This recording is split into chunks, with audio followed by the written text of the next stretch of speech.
Hello guys, welcome back to our channel. Episode ആരംഭിക്കുമ്പോൾ കാണിക്കുന്നത് ചെമ്പകമംഗലമാണ്. മൈഥിലി വക്കീലുമായിട്ട് ചെമ്പകമംഗലത്ത് എത്തിയിരിക്കുകയാണ്.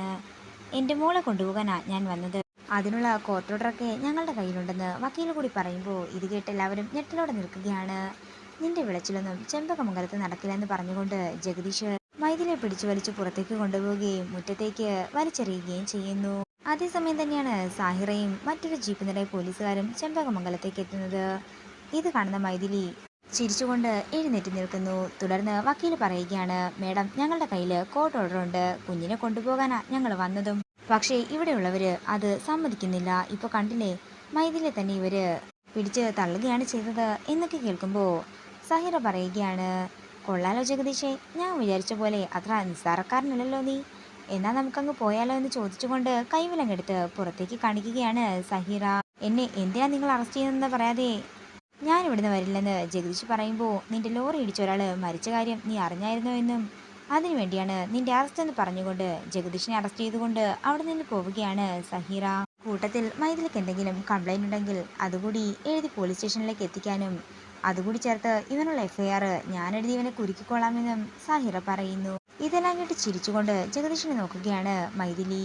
തുടർന്ന് ഞാൻ എൻ്റെ കുഞ്ഞിനെ എടുത്തിട്ട് വരാമെന്ന് പറഞ്ഞുകൊണ്ട് മൈഥിലി അകത്തേക്ക് പോകുമ്പോൾ മൈഥിലിക്ക് പിന്നാലെ തന്നെ മീനാക്ഷിയും ചെല്ലുന്നു.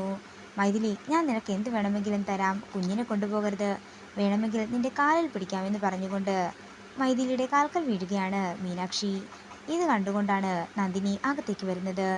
എന്താ മോളെ, നീ എന്തായി കാണിക്കുന്നത് എന്ന് ചോദിച്ചുകൊണ്ട് നന്ദിനി മീനാക്ഷിയെ പിടിച്ചെഴുന്നേൽപ്പിക്കുന്നു. അമ്മേ, എനിക്ക് ആരില്ലെങ്കിലും വേണ്ടില്ല, എനിക്കെൻ്റെ കുഞ്ഞ് വേണം, അതിന് ഞാൻ എന്ത് വേണമെങ്കിലും ചെയ്യാമെന്നും കരഞ്ഞുകൊണ്ട് പറയുകയാണ് മീനാക്ഷി. നീ എന്ത് വേണമെങ്കിലും ചെയ്യുമോ എന്ന് മൈഥിലി ചോദിക്കുമ്പോൾ, കുഞ്ഞിനു വേണ്ടി എന്ത് വേണമെങ്കിലും ഞാൻ ചെയ്യാമെന്നും പ്രസവിച്ചത് നീയാണെങ്കിലും വളർത്തിയതൊക്കെ ഞാനാണെന്നും എൻ്റെ കുഞ്ഞ് തന്നെയാണിതെന്നും മീനാക്ഷി കരഞ്ഞുകൊണ്ട് പറയുകയാണ്. പിന്നീട് കാണിക്കുന്നത് രാജലക്ഷ്മിയമ്മയും മാലതിയും സാവിത്രിയുമാണ്. എന്തെങ്കിലും ചെയ്യമ്മേ എന്ന് മാലതി പറയുമ്പോൾ, കോർട്ട് ഓർഡറായിട്ടല്ലേ അവൾ വന്നത്, അതിനിപ്പോൾ എന്നെക്കൊണ്ട് എന്ത് ചെയ്യാൻ സാധിക്കുമെന്ന് രാജലക്ഷ്മി അമ്മ ചോദിക്കുന്നു. അമ്മയ്ക്ക് എപ്പോഴും മീനാക്ഷിയുടെ വിചാരം മാത്രമേ ഉള്ളൂ. അമ്മയുടെ ഇളയ മകനെ അല്പം മുമ്പ് ഇവിടുന്ന് പോലീസുകാർ കൈവിലങ്ങണിയിച്ച് കൊണ്ടുപോയിരുന്നു. ഞാൻ എൻ്റെ ഭർത്താവിൻ്റെ കാര്യമാണ് പറഞ്ഞത്.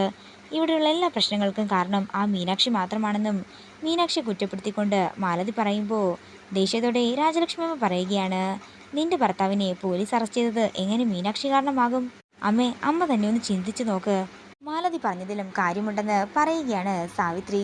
എല്ലാവരും കൂടി മാലതിയെ എൻ്റെ അവസ്ഥയിൽ കൊണ്ട് നിർത്തിക്കരുത്. കുഞ്ഞിനെ മൈഥിലി ചോദിച്ചെങ്കിൽ തന്നെ അതിലെന്താ തെറ്റ്?